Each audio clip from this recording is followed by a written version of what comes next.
धरती को मेरा बहुत बहुत प्रणाम।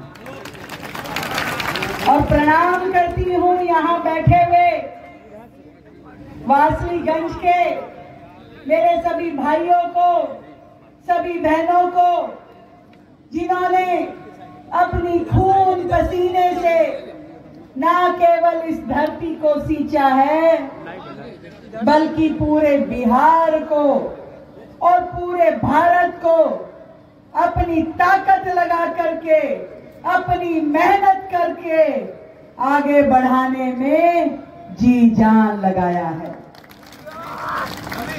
दिल्ली से आई हूं भैया, इसलिए ये कह सकती हूं कि बिहार तरक्की करता है तो दिल्ली खुश होती है, और दिल्ली आगे बढ़ती है तो बिहार के गांव में बैठी वो माँ जिसका बेटा दिल्ली में काम करता है, वो पिता जिसका परिवार दिल्ली में रहता है, वो आशीर्वाद देता है। देता है कि नहीं देता है? जब दिल्ली में अच्छे से छठ हुई तो पूरे बिहार के हर बुजुर्ग ने अपनी बेटी रेखा गुप्ता को आशीर्वाद दिया। जहां जा रही हूं लोग दिल से, स्नेह से अपना हाथ सर पे रखते हैं और कहते हैं कि ऐसे ही काम करो। और मैं भी आप सभी को विश्वास दिलाती हूं कि दिल्ली की धरती पे रह रहे मेरे सभी बिहार के भाई बहनों का बड़ी बहन के नाते ध्यान रखूंगी, उनके हर सुख दुख में उनके साथ रहूंगी। मेरे भाइयों, ये मेरी बहनें यहाँ बैठी हैं, युवा साथी यहाँ पे हैं। मैं सच में आप सबको यही कहने आई हूँ, बिहार ने जो विकास की रफ्तार पकड़ी है, अब ये रुकनी नहीं चाहिए।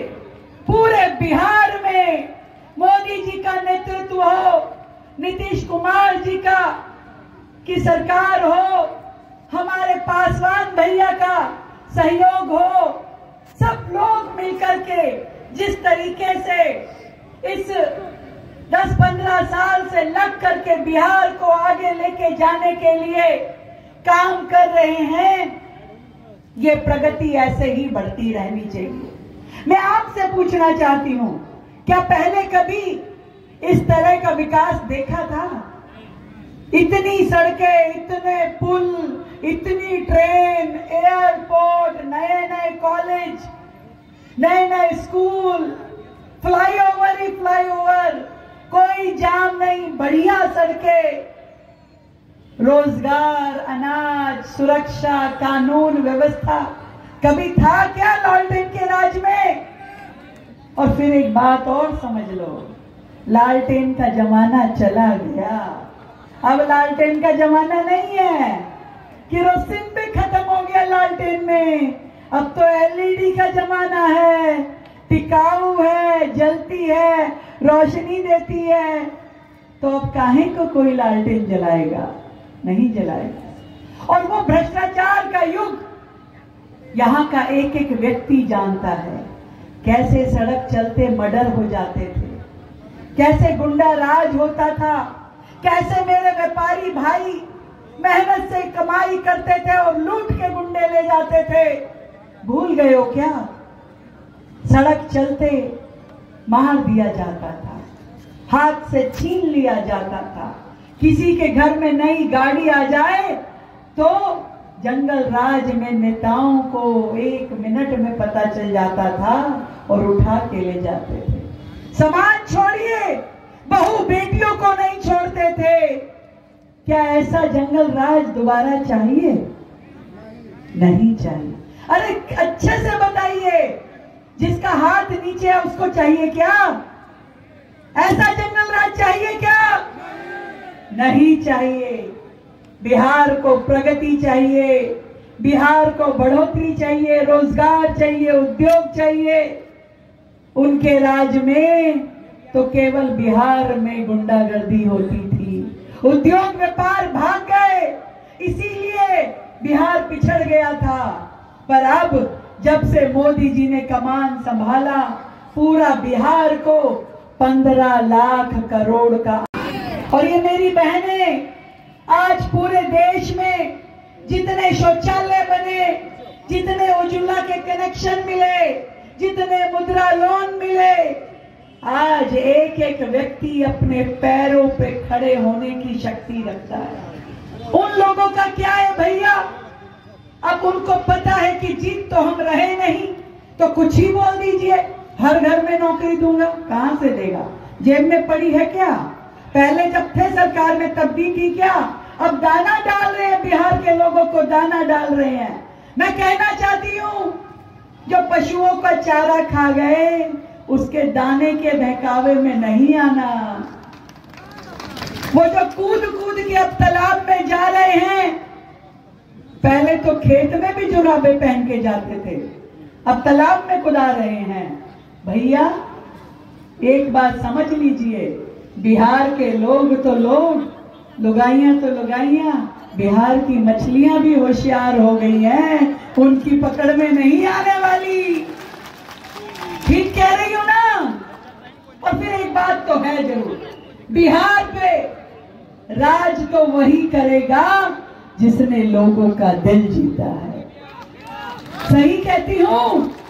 तो नायक वो होगा जो जननायक होगा, और जो भ्रष्टाचार करेगा वो खलनायक जेल में जाएगा, और जो लोगों से उल्टी सीधी बातें करेगा, वोट चोरी के शब्द इस्तेमाल करके बहकाने का प्रयास करेगा, ऐसा नालायक चुनाव के बाद देख लेना विदेश में पिकनिक के लिए चला जाएगा। तो समझ लीजिए ये फर्क नायक, जननायक, खलनायक और नालायक के बीच का। चुनना आपको है, किसको चुनोगे, क्योंकि ये जो एक वोट की ताकत है ना, बड़ी मजबूत है। 5 साल में एक ही बार मिलती है, सही से इस्तेमाल होती है तो 5 साल सुख चैन से कटते हैं, बिना डर और भय के कटते हैं, कानून व्यवस्था के साथ में होंगे। और अगर गलती से भी गलती हो गई तो आप समझिए फिर क्या क्या हो सकता है। सबने देखा है वो युग, दोबारा कोई देखना नहीं चाहता।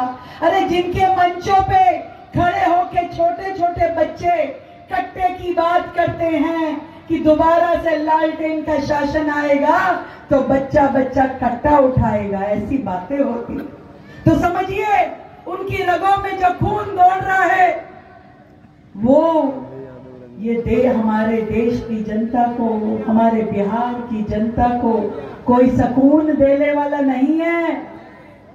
इसलिए ये जरूरी है, हमारी अपनी बहन जो वर्षों से इस क्षेत्र की सेवा में लगी है, जिसने अपना हर समय, शरीर का कण कण और अपने समय का हर क्षण इस परिवार ने, इस बहन ने आप सबकी क्षेत्र की सेवा में लगाया है। इधर आओ बहन अरुणा देवी जी, ठीक कह रही हूं ना? तो एक बार जोरदार तालियां बजा के दोनों हाथ ऊपर करके अपनी इस बहन को आशीर्वाद दीजिए कि ये विधायक रूप में फिर से इस क्षेत्र की सेवा करें। और मेरे साथ बताइए, बटन दबेगा, बटन दबेगा, बटन दबेगा। ये आवाज कम आ रही है भैया। एक तो देखिए, एक चुनाव चिन्ह तो हेलीकॉप्टर लेकर के आए हैं, तीर कमान चलाने के लिए बोल रहे हैं कि जितना राक्षस हो वहां तीर कमान चला दीजिए और कमल का फूल खिला दीजिए। मेरे साथ मिलके बोलिए, बटन दबेगा, कमल पर, बटन दबेगा, कमल पर, बटन दबेगा, कमल पर, बटन दबेगा, कमल पर। तो मैं जानती हूँ यहाँ बैठा हर एक भाई बहन 11 तारीख को जब चुनाव होगा तो 2 नंबर जो है कमल का बटन दबाएगा, और जो लोग यहाँ नहीं हैं उनको भी जगाएगा। सब लोग मिलकर के बिहार में यदि सबसे ज्यादा वोटों से कोई जीते तो वो आपकी बहन अरुणा देवी जीतनी चाहिए। ताकि जब मैं दिल्ली बैठ कर टीवी खोलूं तो मुझे सबसे पहली सीट आपकी वारसली गंज नजर आनी चाहिए। आएगी ना? और ये भी वादा करती हूँ जब बहन को जिताओगे तो दावत लेने मैं भी आऊंगी। आप सबको मेरी ओर से बहुत बहुत प्रणाम। यही ईश्वर के चरणों में मैं प्रार्थना करती हूँ, ये बुद्ध की धरती, ये महावीर स्वामी की धरती, ये प्रभु श्री राम सीता मैया की धरती, यही प्रार्थना करती हूँ कि यहाँ के चेहरों पे, यहाँ के लोगों के मनों पे हमेशा हंसी और खुशी बरकरार रहनी चाहिए। बोलो सीता मैया की।